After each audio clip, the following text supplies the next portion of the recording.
Está no ar mais um UNG Ciência. A incontinência urinária é uma patologia que acontece na maioria das vezes por falta de informação sobre o assunto para a população, fazendo assim com que grande número de mulheres sejam afetadas. No programa de hoje, você conhecerá mais sobre o assunto e entender o processo desde o surgimento até os melhores métodos de tratamento.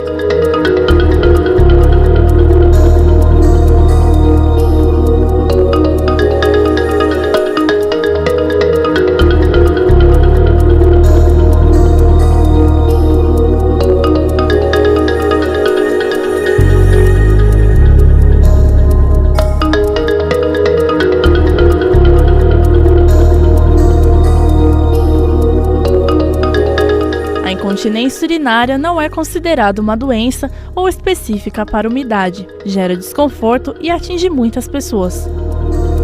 Uma pesquisa revela que grande parte dos pacientes são mulheres e que enfrentam uma dificuldade. A incontinência urinária, ela é a perda involuntária de urina. É quando a mulher ela perde urina quando não está no banheiro, que seria o local adequado para ela urinar.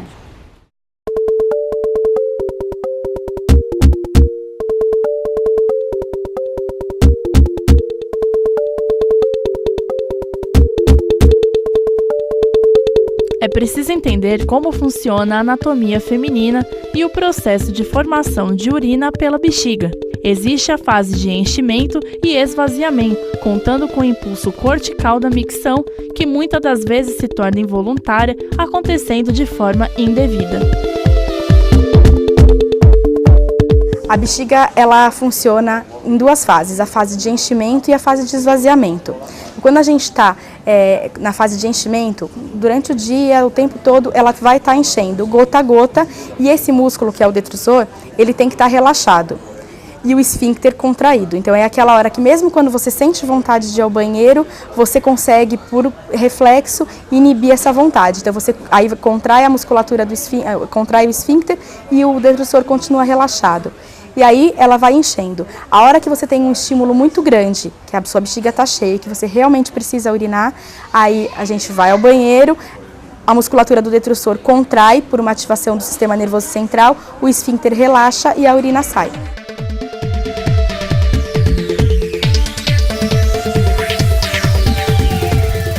Aos 64 anos, Dona Marilda sofre de incontinência urinária, um problema que ela enfrenta desde que nasceu, mas que foi amenizada depois que começou a fazer tratamento com medicamentos e com a fisioterapia.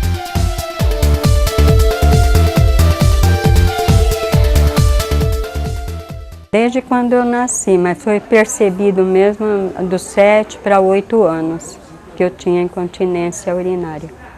Porque aqueles tempos, né, não tinha médico, não tinha essas coisas, né, então era bronca e bronca e bronca, mais nada. A perda involuntária da urina acaba causando constrangimento para a pessoa, fazendo com que ela leve tempo ou muitas das vezes nem chegue a procurar ajuda. Dona Marilda já passou por situações desse tipo. No início sim, até na época de namoro, tudo, eu me sentia mal, né? Como eu conheci meu esposo, ele me conheceu com esse problema e ele entendia, então acabou meu constrangimento.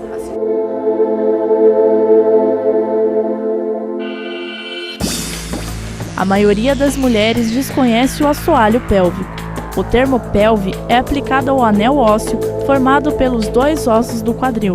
É dividido em duas partes, alojando importantes órgãos urigenitais e a porção terminal do tubo digestório. É uma musculatura que sustenta, na verdade, as vísceras abdominais. Então, o útero, bexiga, o reto, né, todos os órgãos intraabdominais, eles estão sendo sustentados pelo assoalho pélvico. Então o assoalho pélvico, os músculos, ele vai sustentar esses órgãos e tem os ligamentos desses músculos que suspende para manter esses órgãos em posição normal. O músculo do assoalho pélvico são divididos em 3 planos. Eles são responsáveis por conter os impulsos da ação parasimpática. Quando há enfraquecimento deste, gera-se a disfunção urinária. Uma das primeiras situações é denominada hipermobilidade do colo vesical, correspondente a 90% dos casos, que durante esforços gera aumento da pressão abdominal, ocorrendo a perda de urina. Na verdade, o aparelho gênito-urinário, que compõe esse sistema, ele é formado pelos rins, pela bexiga, pela uretra e os ureteres.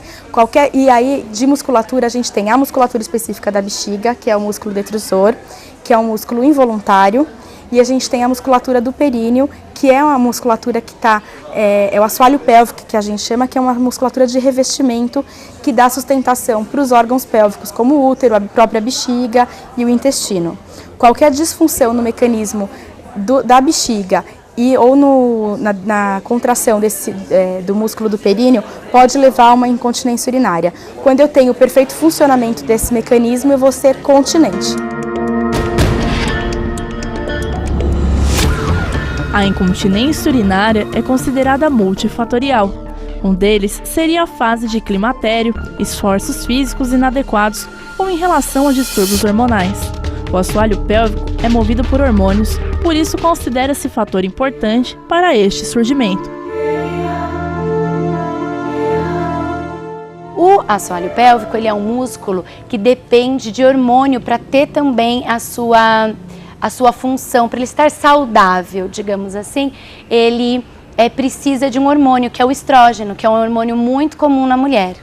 Quando a mulher ela vai envelhecendo, né, principalmente na fase da menopausa, onde a mulher deixa de menstruar, né, chegar na menopausa onde ela deixa de menstruar, ela tem queda desse hormônio que é estrógeno e que o assoalho pélvico depende desse hormônio, também para conseguir manter a sua função. Então, é como se ele enfraquecesse com a perda do estrógeno. E aí, a mulher pode, então, desencadear a incontinência urinária. Mas, como eu falei antes, ela é multifatorial. Então, o aumento do peso, múltiplas gestações, então, vários partos via vaginal, que tem a episiotomia, que é o corte médio lateral que é feito no momento do parto para auxiliar a saída do bebê. Todos esses fatores contribuem para a mulher desenvolver incontinência urinária. Pode-se dividir a incontinência em leve, moderada e grave. Para cada tipo, há uma especificação de tratamento adequado. A idade é considerado o principal fator de risco para este mal. Outros fatores que podem ser considerados seriam a obesidade e a paridade, comumente a elevação ou risco pelo número de partos. 45 anos em diante, existe a probabilidade delas adquirirem incontinência urinária por conta de todos esses fatores que eu comentei com você, né? É uma condição comum que acontece com frequência e as mulheres acreditam que é normal do processo de envelhecimento, e o que não é verdade. Por isso, muitas mulheres não buscam atendimento, não falam para o seu ginecologista que estão com esses sintomas, né? Porque acreditam que é um processo natural do envelhecimento, e o que não é verdade. Hoje existe o tratamento fisioterapêutico hoje é o tratamento de escolha, dependendo do grau da incontinência. Existem incontinências que são mais graves, né? E essas incontinências sim necessitam de procedimento cirúrgico, mas ainda assim a fisioterapia desenvolve um trabalho no pré-operatório e no pós-operatório para que não se tenha recidiva dessa cirurgia. A incontinência ela não é causada por um único fator, ela é uma patologia, uma condição multifatorial.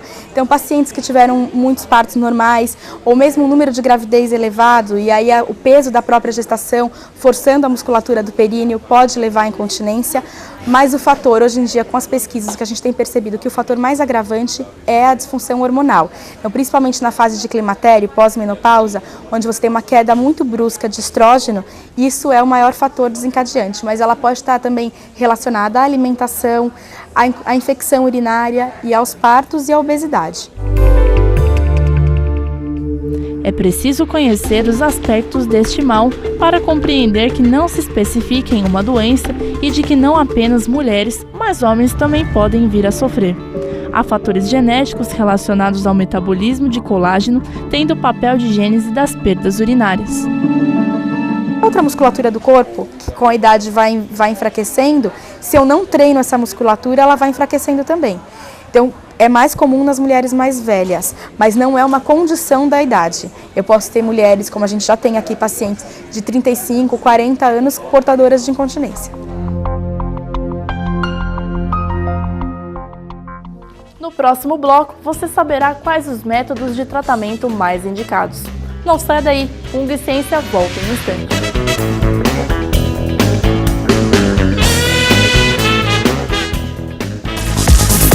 Ao longo de 40 anos, a Ung já formou mais de 65 mil profissionais. São 5 unidades, mais de 100 cursos entre graduações, tecnológicos, extensão, especializações, mestrados e doutorado, professores, mestres e doutores, bibliotecas atualizadas, laboratórios e clínicas que atendem a comunidade. Vestibular 2010 da Ung, inscrições abertas. Informações no www.ung.br ou no 0800 15 8822.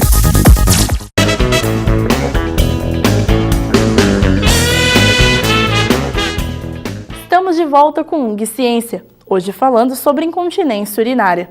No primeiro bloco, falamos sobre o surgimento e os sintomas. Agora, você conhecerá os métodos utilizados para cada tipo de incontinência e como a fisioterapia tem ajudado neste processo. Acompanhe!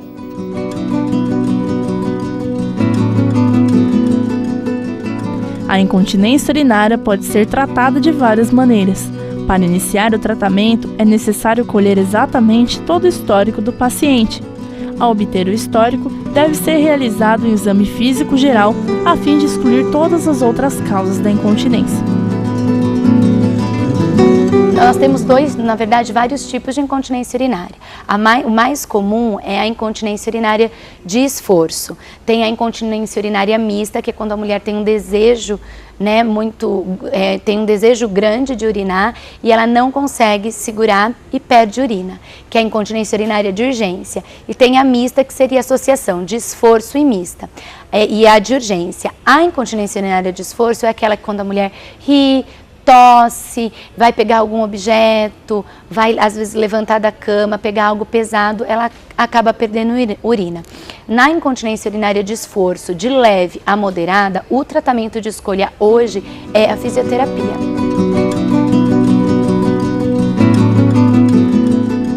Boa parte das pessoas que sofrem com incontinência fica constrangida para falar do assunto com a família, com o médico, incomodados de mencionar o problema. Dona Rosa Nunes, de 81 anos, sofre de incontinência urinária e já sofreu com esse tipo de constrangimento. Era assim, uma que toda hora ou você ia procurar um lugar, ou então você, sem perceber, você até fazia na roupa, não era?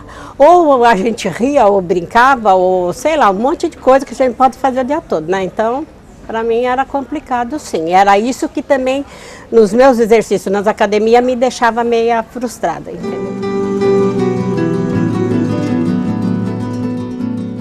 A maior dificuldade é que as pessoas não costumam procurar tratamento para incontinência urinária, ou seja, para fazer um estudo de campo, tem uma dificuldade de achar as pacientes, né? Por ter vergonha, né? Ou por achar que isso é uma condição normal da idade. A fisioterapia tem sido aplicada nesses pacientes com o intuito de fortalecer a musculatura, evitando assim que a urina seja solta em momentos involuntários.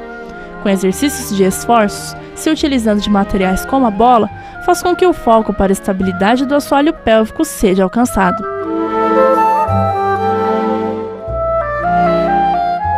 Nós vamos ter a cinesioterapia, que são exercícios para fortalecimento do assoalho pélvico, onde nós podemos utilizar a bola, fazer exercícios na maca, no solo. Nós trabalhamos exercícios de propriocepção, porque muitas mulheres não conhecem o assoalho pélvico. Elas não sabem aonde fica a função do assoalho pélvico, que é uma musculatura que pode e deve ser exercitada. Então, na maioria das vezes é feita uma avaliação do assoalho pélvico. A maioria das mulheres não reconhecem essa musculatura quando é solicitado para contrair. Então, nós realizamos um trabalho de propriocepção, que a gente diz, de reconhecimento dessa musculatura. Então, a mulher vai observar onde ela fica, como deve ser a contração e, a partir daí, então, é realizado o exercício.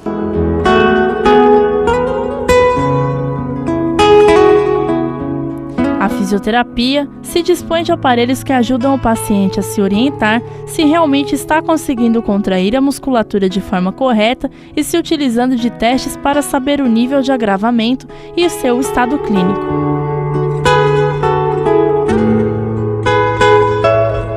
O diagnóstico normalmente ele é feito através de uma anamnese com os achados clínicos da paciente. Então, a gente colhe a história, vê a partir de quando ela começou a ter a perda, que tipo de perda ela tem para diferenciar, através desse exame clínico, que tipo de incontinência ela tem. Então, se ela perde urina por esforço, em que esforço, se são aos grandes, aos pequenos esforços, se ela perde urina sem perceber que ela está perdendo, há quanto tempo ela teve, e aí a gente vai traçando um diagnóstico. E junto com isso existem os exames que a gente pode fazer dentro da fisioterapia, que um deles é o AFA, que é a avaliação de força do assoalho pélvico, onde é feito um teste de força mesmo, um exame invasivo, que a gente coloca 2 dedos no canal vaginal da paciente e a gente vai testar a força desse assoalho pélvico através de contrações musculares. Ele pode ser feito também não só com bidigital, mas com um aparelho que a gente tem aqui, que é o biofeedback de pressão, que a paciente contrai o aparelho e o aparelho mostra o quanto de contração ela consegue nessa musculatura.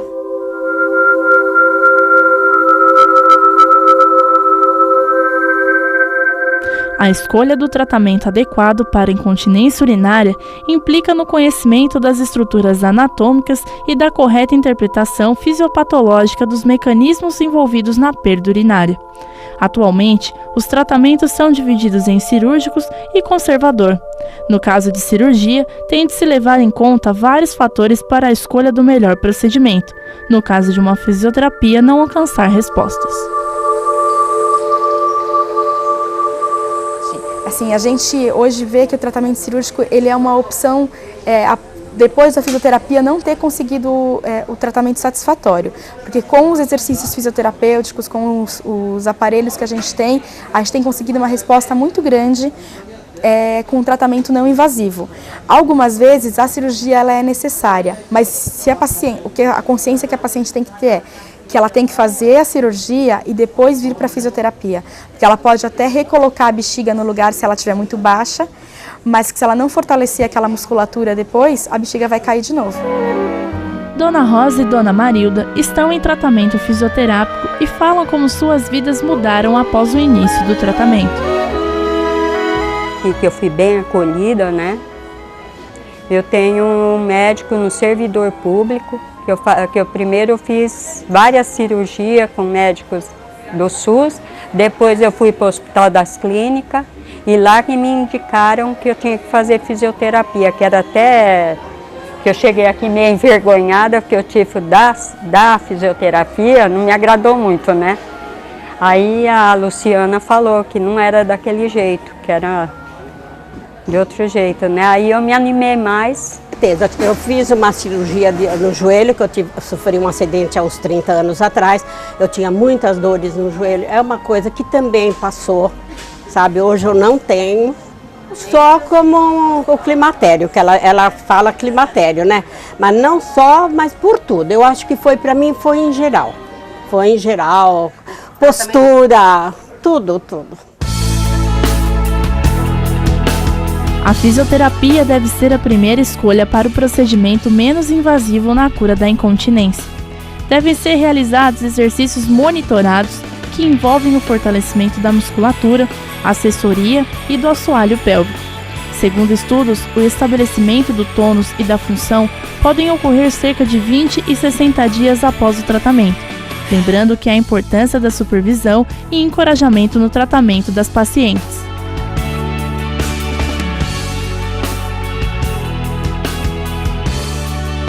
Tem também a eletroestimulação, que ela é intravaginal, essa eletroestimulação, também para auxiliar nesse reconhecimento da musculatura e trabalhar o fortalecimento dela. E temos o biofeedback. O biofeedback é um aparelho que mostra para a mulher como está a contração dela, ou através de som, ou através de uma escala de cor, através de um gráfico. Ela observa se ela está contraindo corretamente, se ela relaxou como ela deveria relaxar, e isso ajuda ela a realizar melhor o exercício.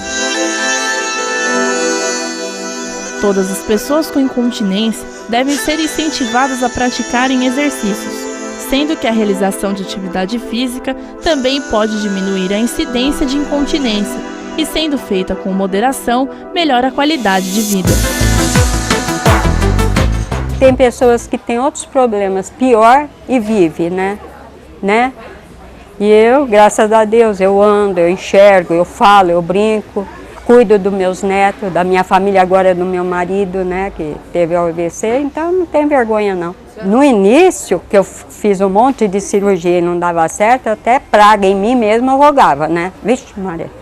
Mas depois eu falei, sabe numa coisa, tem tanta gente vivendo aí com tanta doença, com tanta coisa, com tantos problemas, que o meu é fichinha. Apesar de todo o constrangimento, existe também a superação. O paciente deve procurar ajuda com profissionais que estarão dispostos no auxílio ao tratamento. As pessoas não devem ter vergonha, porque a incontinência urinária tem cura, ela não é natural, né, da idade, como se pensam, e o tratamento conservador é a fisioterapia, tá? O quanto mais cedo procurar, melhor. A incontinência urinária ela tem cura, ela não é hoje considerada como uma doença, mas sim uma condição que a paciente está passando. Quanto mais cedo ela procurar o tratamento, melhor. É uma patologia que tem afastado as mulheres de convívio em sociedade, isso não pode acontecer, então dificulta a qualidade de vida e com o tratamento elas retornam essa qualidade de vida, retornam uma vida normal e que não tem por que ter vergonha e associar isso como uma condição normal. Procurar ajuda médica ou fisioterapêutica antes de resolver o problema ajudará na prevenção da incontinência urinária. Ou se você sofre deste mal, procure um especialista para assim cuidar de sua saúde e desenvolver uma qualidade de vida melhor.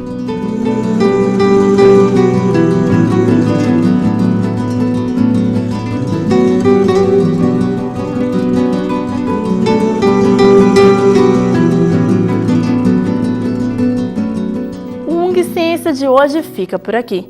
Para dúvidas ou sugestões, entre em contato com nossa produção através do telefone 2464-1796 ou pelo site www.ung.br/tv_UNG. Uma ótima semana a todos e até o próximo programa.